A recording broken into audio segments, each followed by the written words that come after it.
Hello, hello, hello, hello, hello, hello, hello. We are back. Oh shit, I almost dropped my fucking phone.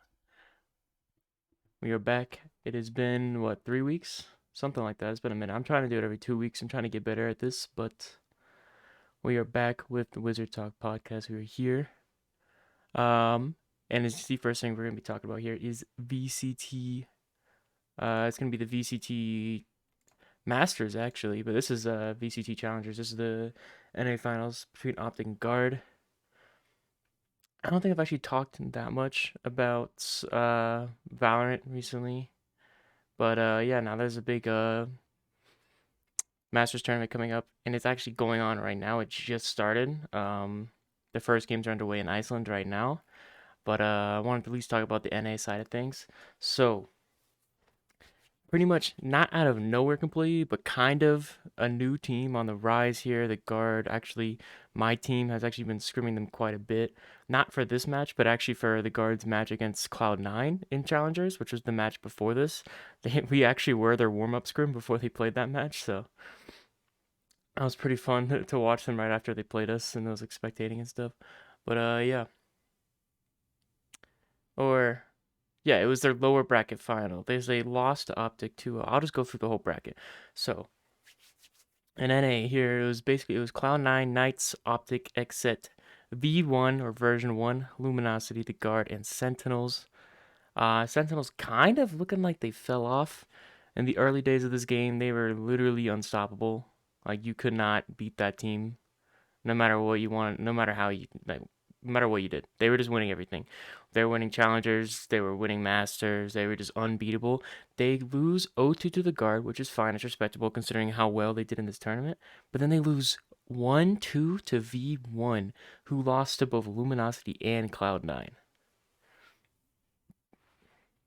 So right now they might have to look at that roster, or look at something, because the teams have saying teams caught up to them is an understatement. Teams have surpassed them.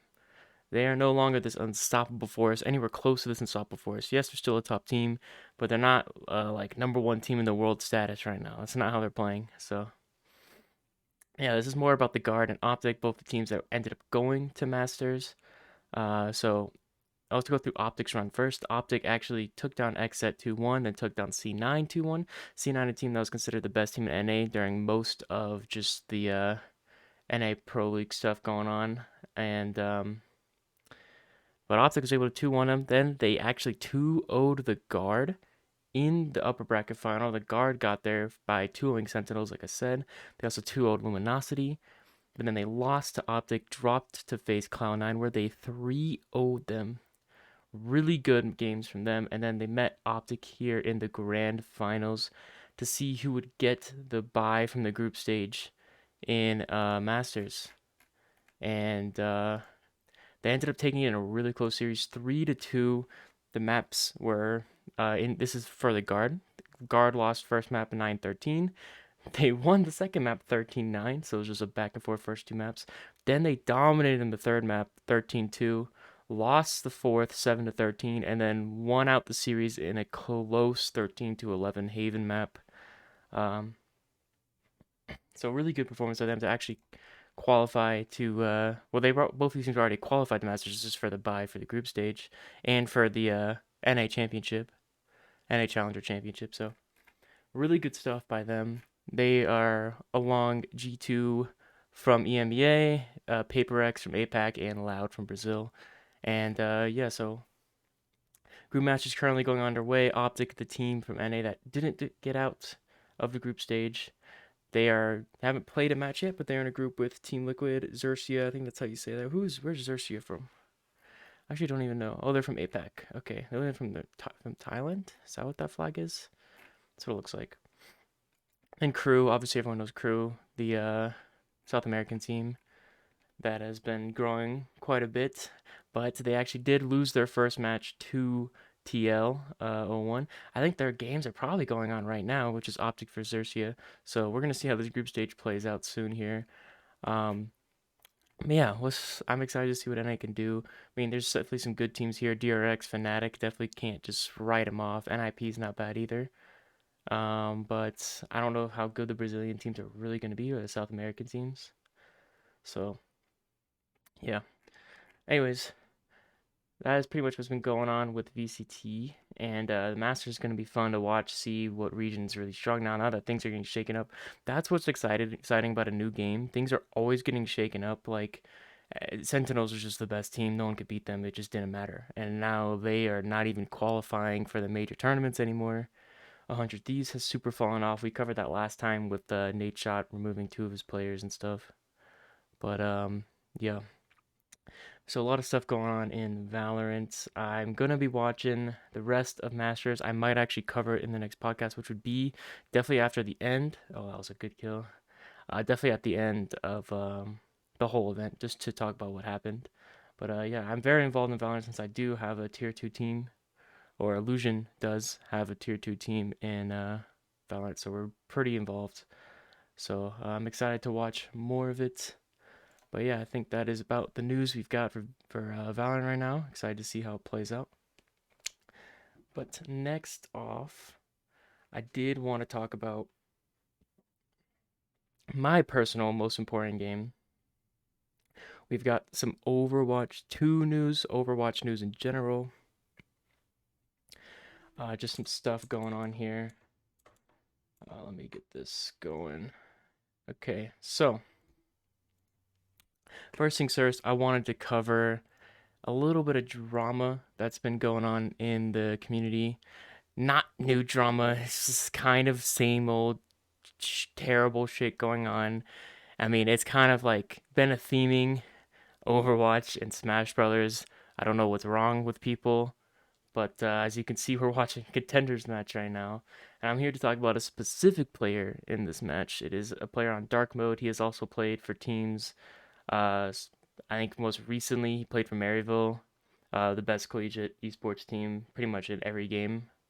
They're just the best esports program collegiate right now in general, I think. I don't think there's anyone that's better. I mean, I'm sure there's some close. I think NC State's trying to jump up a lot with their new $50 million facility, so we'll see what they can do in the future. I'm excited for that, especially because that's where I live right now in the same state. Um, but yeah, we're talking about Provide here, the flex support for dark mode, the flex support for Maryville, and then actually recently during the offseason was picked up by the London Spitfire, the Overwatch League team, to be their flex support player in Overwatch 2. And just this week, news came out, really bad news that we don't like to hear. If you guys remember, what was his name? I don't want to say, oh, Dreamcasper, that was his name. Dreamcasper, if you guys remember that by any chance, yeah, pretty much the same thing. So Provide pretty much got kicked off of London Spitfire. He got accused, and I don't know if it's been proven completely yet. I don't want to say false information, but he's definitely at least been accused of grooming a 16-year-old. I believe he's like 19 or 20. So really disgusting stuff.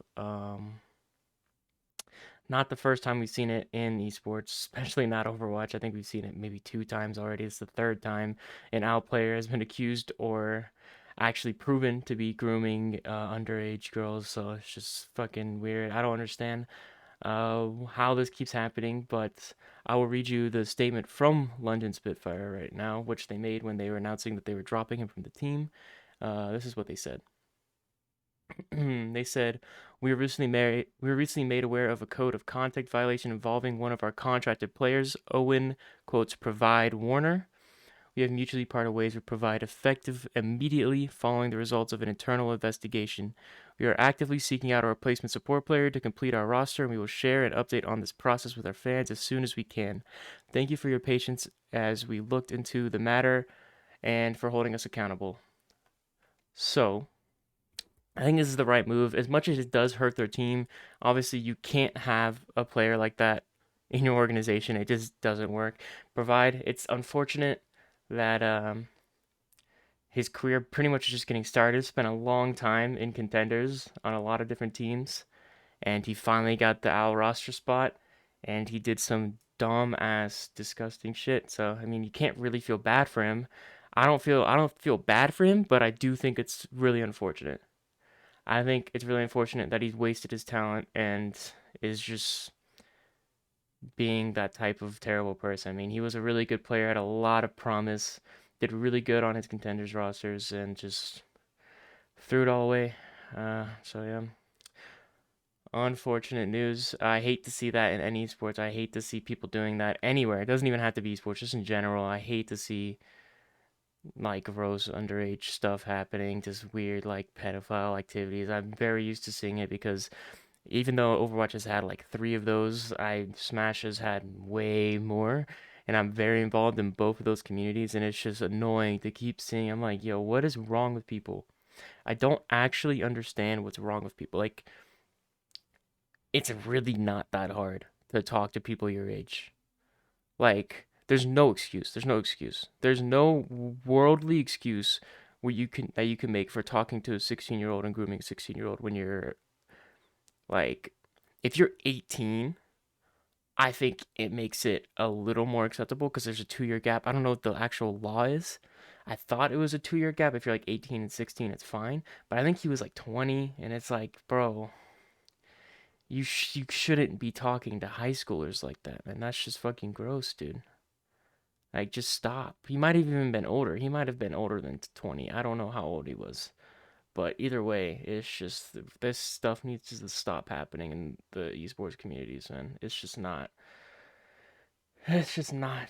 good news ever to see. So, I hopefully this stuff starts to slow down and we don't see any more news like this, at least in Overwatch forever. Not even for a long time, forever. Hopefully, we've already had it happen 3 times now. I can't remember who the other one was, but I know Dreamcasper was one, and now we have Provide. I'm sure there was another one, but you know what? It doesn't matter. I forgot his name. His name's fucking irrelevant. So yeah. In lighter news, happier news though, more Overwatch stuff though. Let's get off this dull, sad stuff going on in the community. Let's focus on some more happy stuff going on with the game, and that is Overwatch 2 news. Last time I actually said I was talking about how they based like the CEO of T1 pretty much leaked that it was coming out this year, which was 100% true. He leaked that it was coming out this year, but I guess it didn't really matter that much because literally I think the week after I made that podcast episode, he literally just they made the whole community announcement about the game, talking about how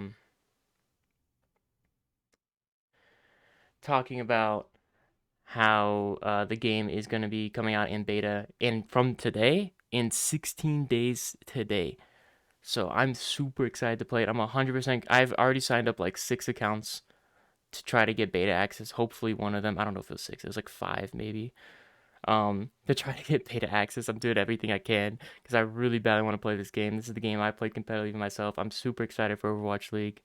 I can't wait to see if 5v5 works. Right now, I'm not going to knock it until I try it. I still think it's a really stupid concept and idea that they brought to the game, but I also think it could be fine. I'm not knocking anything until I give it a full go and chance. Like, by the end of this year, I'll have a fair opinion on the game, I think. I think by the end of 2022, I will have a fair opinion on, oh, this game was trash, terrible idea to 5v5, other bad things happened, but I'm gonna go in with a good attitude and hope for the best because I really want this game to succeed. I really do like this genre of games, even though this game technically did kill a few of my other favorite games because they are just the kings of this genre. I do hope for it to succeed because it is the game I play the most right now, and I have been playing the most for quite a while. Um, but yeah.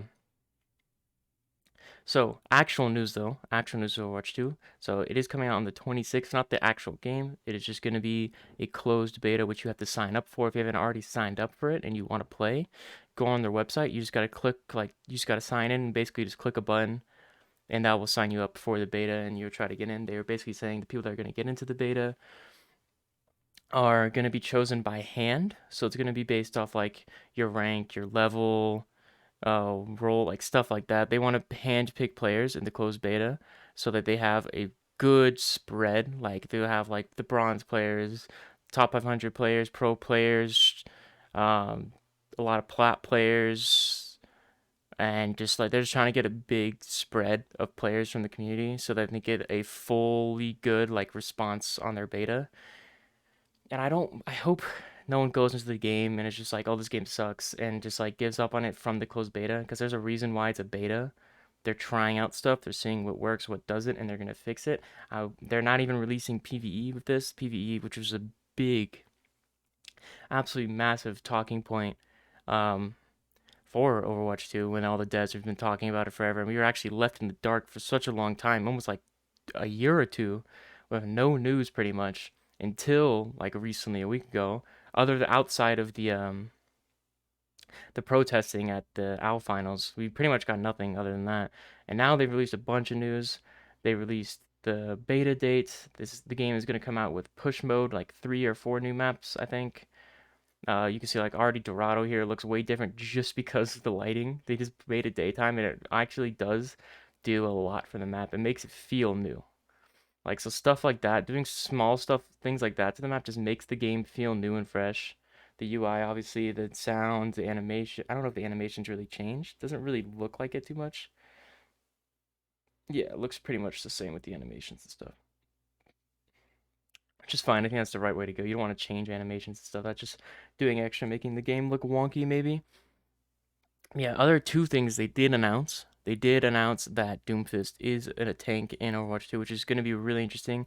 They actually already talked about how they already nerfed him, which doesn't surprise me because he's just like, I can't imagine what they did to him to make him just nuts as a tank. But I'm assuming they basically, the only thing they really said is that he has basically a Winston leap that also is like his slam, and it's just one button. So it's like, imagine a Winston leap that does like way more damage when you land. And then you can also probably combo out of it and be safe. So it's like really easy engage with a really safe disengage. That just sounds broken to me already. And then the only other thing they announced was Orisa. They changed Orisa. I don't know what ability they changed. They might have changed pull, because they're making a really big emphasis. Like, they were talking about making a really big emphasis on removing CC from the game. Not removing it, but like greatly reducing CC, because I think CC would be a really, really big issue, especially when you're removing a whole character from a whole role from the game. CC is going to be a problem because a lot of CC was stopped by off tanks with Zarya bubbles, Diva, Matrixes, Sigma, stuff like that.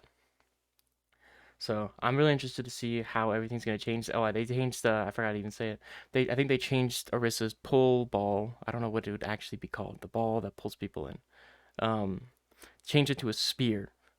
So she has like a javelin that she can throw, which is already. I want to see how that works. So that seems super interesting. Um, but yeah, I mean, I'm just so excited for this game. I really hope it does well. PvE, I don't know when that's going to come out. Probably when the full game releases, which I'm expecting to be early 2023 or late 2022. I wouldn't be surprised if they did this as like a Christmas type game. They released in like November, and try to get people to play it for Christmas, stuff like that. The classic, the classic game release time, the classic game release time frame that a lot of games have. We'll see what happens though. Yeah, other news actually, I didn't even think about bringing this up, but I'm gonna bring it up anyways. Um, the greatest, well, I don't know if I would say the greatest, but definitely one of the greatest tank players, one of the biggest personalities in Overwatch history, announced his retirement. He's actually in this game. It is Super. I'm sure a lot of people have already heard this if you follow his Twitch, if you follow Overwatch at all. Super big streamer. He's not like a massive streamer, but he probably is going to be a growing streamer and getting bigger and bigger from here on out since he's doing it full time now. But yeah, usually like a 2 to 4K viewer streamer. Um, Two, or is it three? Did Shock win 3 times? Shock won 3 times, I think. Yeah, I think Super's a 3 time uh Overwatch League champion, I believe. Maybe two, but I'm pretty sure it's three. Uh, Former MVP. On the Plot Chat podcast, they voted him as the #1 tank player of all time. A lot of them actually agreed, and I don't think that's a terrible take. I think it's very fair to say he's one of the best tank players of all time, if not the best. I think he's definitely very much in the argument for best main tank player of all time. I don't know about best tank overall. That makes it a little bit more difficult. but I definitely think very much an argument for best main tank player of all time. I mean, the results just show it, and then he's actually a really entertaining streamer at the same time. So I'm excited for him streams. I'm kind of disappointed we don't get to see him because he is one of the goats of the game, and he was one of the only like original uh like OWL players, even Apex players. If you guys don't know what Apex is like the original Overwatch Pro series before Overwatch League became a thing. He's like one of the only ones actually left, and so he retired. But I mean, it's fine. He I listened to his whole reason for it, and he basically just explained, yeah, I just realized like I wasn't into it as much as I used to be. My first 4 years, I was in it 100% the whole time. I put my full effort into it, and this year I was just getting upset at dumb things that I never used to get upset at. Didn't feel like I was putting my all in it. It didn't feel like I'd be giving my team what they really deserve, and he's getting a triple kill there. But yeah, I mean it's unfortunate. I did wish to see him. I think it hurt Shock a lot. They would replaced him with if you guys ever heard of goats, if you follow Overwatch at all or know anything, you'll know what goats means. It is a 3 tank, 3 support meta. The actual main tank from that goats team, the original goats contender team, is actually the one replacing Super. He's had a lot of weird allegations of like boosting and other stuff like that, which honestly, so I am against boosting. Obviously, I think boosting ruins the game and rank system for almost any game. But, but contenders players in Overwatch are getting paid terribly, so bad. They're getting paid so bad, and I don't blame them for looking for other ways for them to make money. So I don't blame him too bad. Yes, is it immoral? Should he have done it? No, I still don't think he should have done it. But I don't think it's that crazy bad. I mean, he's getting paid like chump change for putting so much time into this game to try to make it to Overwatch League, which he finally did, which is good for him. But I know he had a few other things about him that people didn't like, so I don't know. I don't know the whole deal, but either way, super tiring is definitely a big hit to the game. I'm sure he's still gonna stream this game, not gonna play competitively. He's gonna be more variety. Hope that his stream is successful and kinda could be XUC 2.0 maybe? No. But either way, I hope he gets to become like a 10K plus Andy, you know. It's a good streamer, so definitely left a huge impact on Overwatch. If there is a Hall of Fame for Overwatch, he would definitely be one of the Mount Rushmore heads, I would say. Definitely one of the most important figures in the game's history, so definitely a big loss, but I'm still excited for the future of the game. And yeah, we'll see where it goes from here. I'll move on to the next topic, though. This is something I actually had in a game before, or in a podcast before, but it was talking about a certain organization that was ending. This time, I wanted to talk more about the game itself. It was about Noble ending. I had Gears on there because they had a Gears team. But this is about a big game, uh, a game that left a humongous dent in esports. And were honestly one of the games that was the pioneers of esports in general. Like one of like the pioneers for this entire genre of game. Oh my god, this is a classic map. I actually remember this map, and I barely played Gears 5. Oh yeah, so what this is about, Gears Esports. Gears Esports is finally coming to an end. I actually want to pull up the thing. I don't have it pulled up, because I forgot to pull it up. But Gears Esports has announced that they are ending. And I will actually read what they said before I go into things here. Let's see. All right. This is what they posted on Twitter, the Gears Esports Twitter, what the Coalition, who is the developer of Gears of War, posted.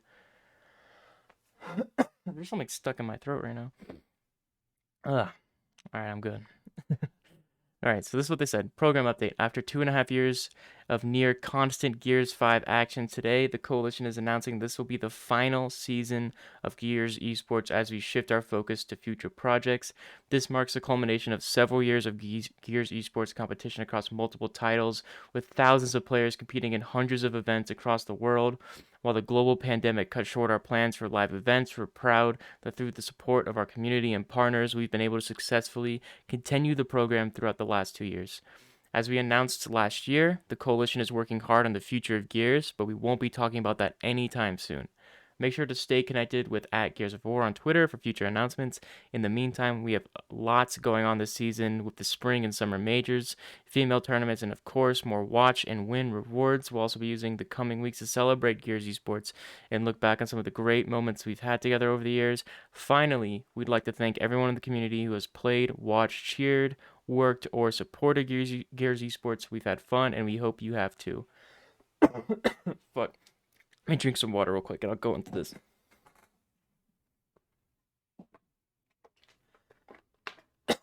Oh my god. I don't know what's. I think it's like a piece of rice or something.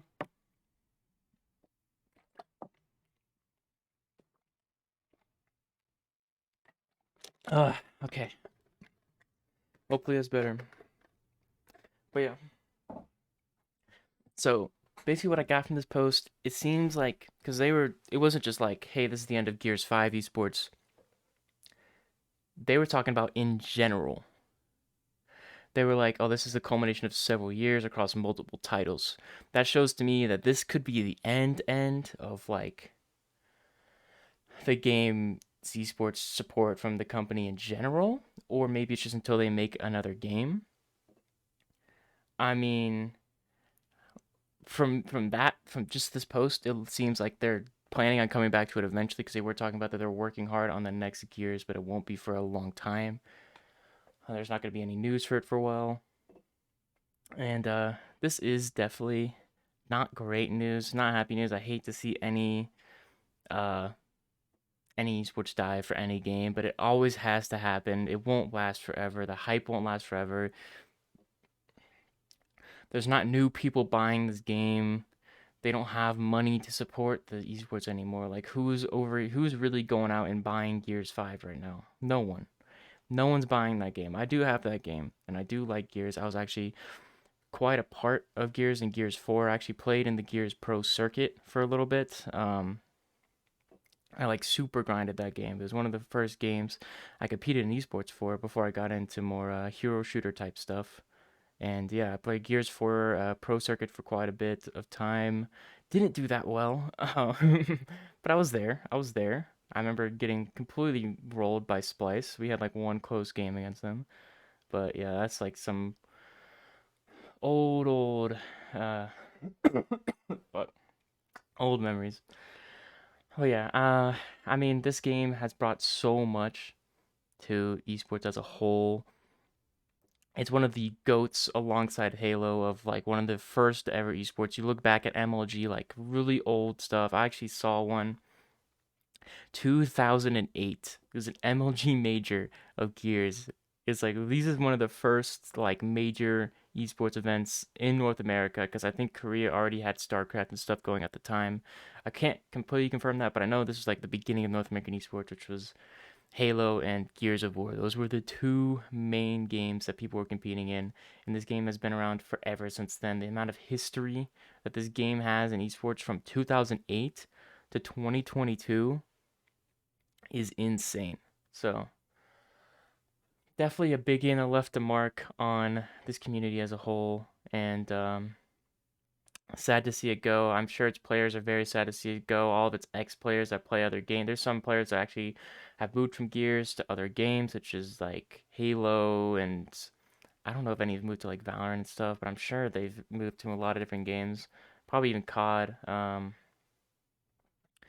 yeah, I mean, definitely a legendary game. They're playing out the final tournaments. This is actually a tournament I think a month ago, or like very recently. It was definitely at least a month ago. Um, And yeah, this is United versus Pioneers, the grand finals. These are pretty much the best teams left. The orgs still support them to the very end. And I remember watching this game a lot with Optic, and when Optic was popping off, there was like Ghost Gaming and Tox and all those like goated teams. And it's honestly a really fun game to watch. It just kind of fell off after a while. There's so many different games, and Gears hasn't really changed much since its original formula. I think that's kind of what hold it back. It's a really good formula. It's a great game, but there's not too much that has really changed about it over the course of like Gears 2, Gears 3, Gears 4, Gears 5. Like there's some slight differences, but it's pretty much the same game, which is kind of holding it back in my opinion. Or I guess I should say held its back. Either way, gigantic game. It's sad to see it go. Man, I can't. There's actually something scratching my throat this whole time. Quite annoying. All right. Well, hope to see it come back in the future. They did. The post seems like they meant for it to come back eventually, and I really hope they do bring it back with Gears 6 or whatever they're planning for Gears. But they made it seem like it won't be for quite a long time, so we'll see. I think it will have a great like recovery probably in the next like 3 or 4 years. You'll hear something from Gears again, but they definitely made it seem like this is the end for quite a while, and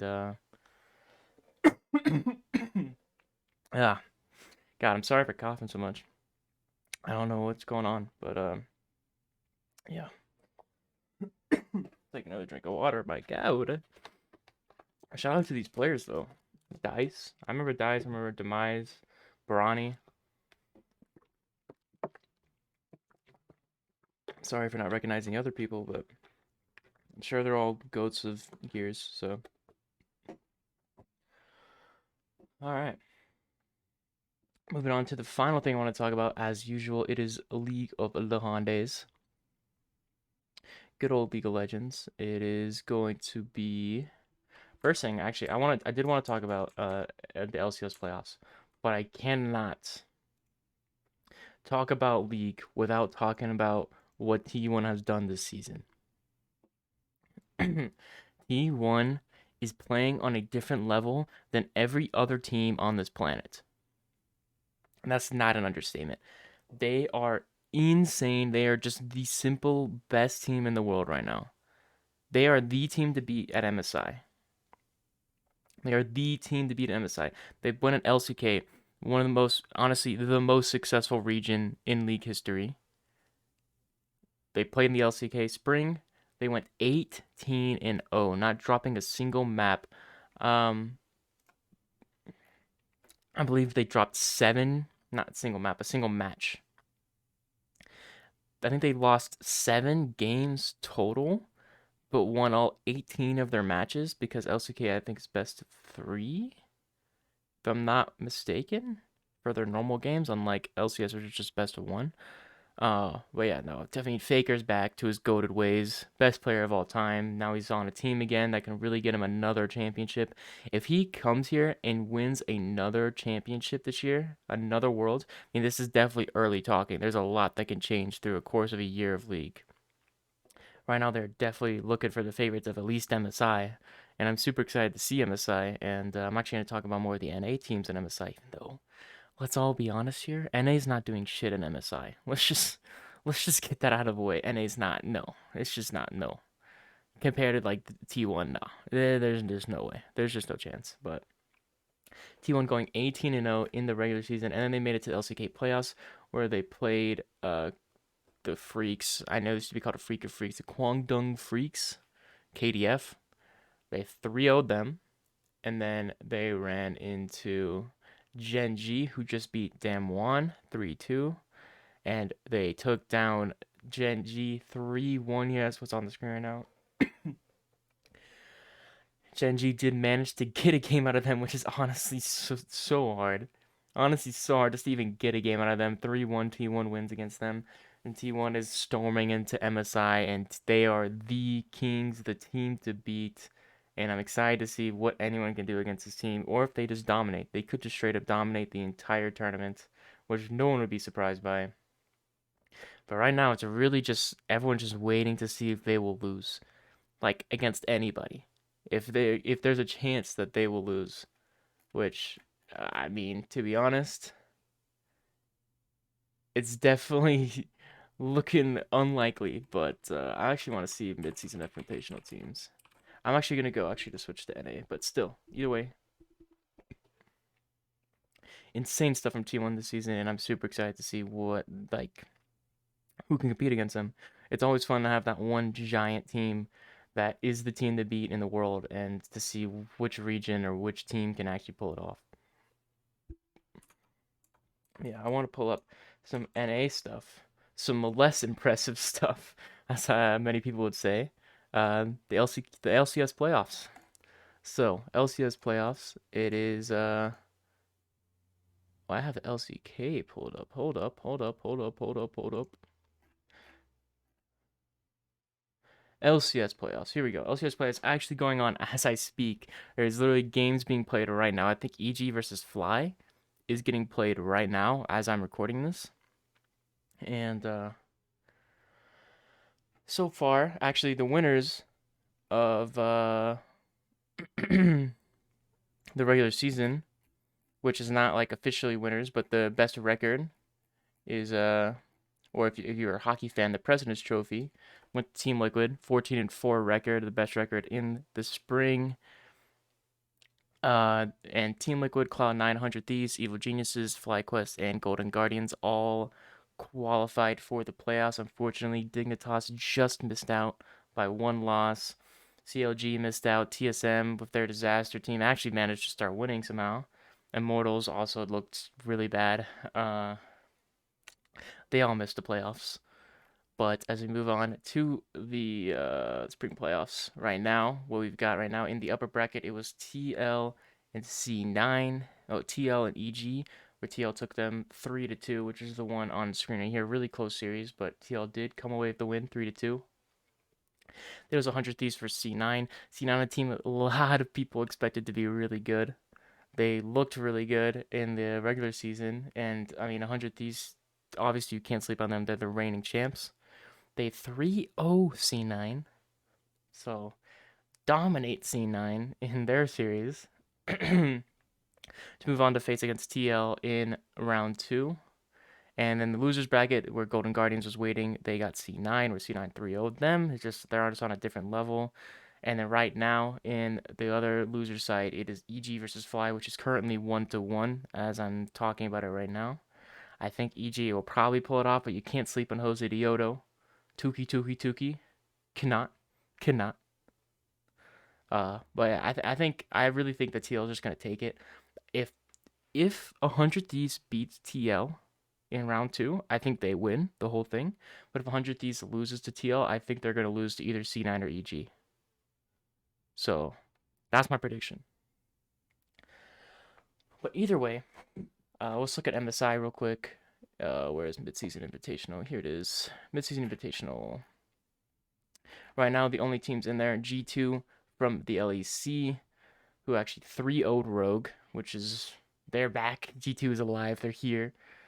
T1, obviously we just talked about T1, who's waiting from the LCK. There's Istanbul Wildcats from Turkey. I'm not worried about them. And then DTN or Detonation Focus Me. I think that's are they DTN? Oh, there's a different Detonation from also Japan. Or no, there's a. I'm thinking of a fighting game team. Detonator, I think, is their name. Yeah, Detonator Focus Me. They beat Sengoku. Is that team's name? SG? Yeah, Sengoku Gaming. 3-2 to make it here. I'm not worried about the Turkey or Japanese teams. I think NA's got both of them, but I do think that G2 and T1 will likely be stronger teams than NA can bring. TL, I think, does have the best chance. I think TL could really pull off something great and not beat T1. I don't think they have a chance against T1. I really don't. I think they can beat G2. I think for once there is an NA team I believe can pull it off and actually beat G2. I know this could be some false hope, but I always gotta have some hopium for my region, and I really think they can do it. But we'll see, we'll see, we'll see. I do think it's gonna be TL. Most likely. If 100 Thieves makes it, I don't think 100 Thieves is gonna do anything. I really don't. I don't think C9's really gonna do anything. I think they're just gonna beat everyone that's not LPL, LCK, LEC, and that would just be it. But yeah, uh, the playoffs right now, I'm excited to see how it plays out. I want to see if TL can actually pull it off and make it to MSI because I really want to watch MSI. I want to see if someone can beat T1. I want to see if NA can finally beat EU for once because it's been an absolute disaster for the past, I don't even know how many years at this point, 5 years probably, where our region has just been terrible. We just suck. We're just not good. I mean, C&I made it out of groups. Congrats. Ooh, yay. The biggest paying region made it out of group stage. Let's go. Like, fucking so bad. Uh, here's T1 rolling game one, though. A 9K goal lead, pretty much. But yeah, that is actually all I have got for this one. If you guys made it this far, I appreciate you guys for listening. And as always, follow us on Twitter at Wizard Talk PC. I believe that is what it is, Wizard Talk PC. Yep, yep. And follow us on YouTube, Wizard Talk Podcast. That's where I'll post this and the last episodes and the next episodes after I stream them on our Twitch, which is also, I believe, Wizard Talk PC. And also follow the organization at Gaming Illusion. That is who runs this. That is my org. That is um, what this is brought to you by. We're actually going to have an Illusion focused one soonish. Maybe the next one. I don't know what the next one's going to be. But I do have two planned where I want one of them to be I want to have at least every now and then an update on Illusion stuff going on and just a podcast on that. I also want to have one that is just on Gigantic, one of my favorite games that never was, just a whole podcast dedicated to that game because I really have a lot to talk about that game and a lot of stuff that really actually gave me the passion to start doing this esports stuff. So, all right. Well, thank you guys for listening, and I will see you all next time.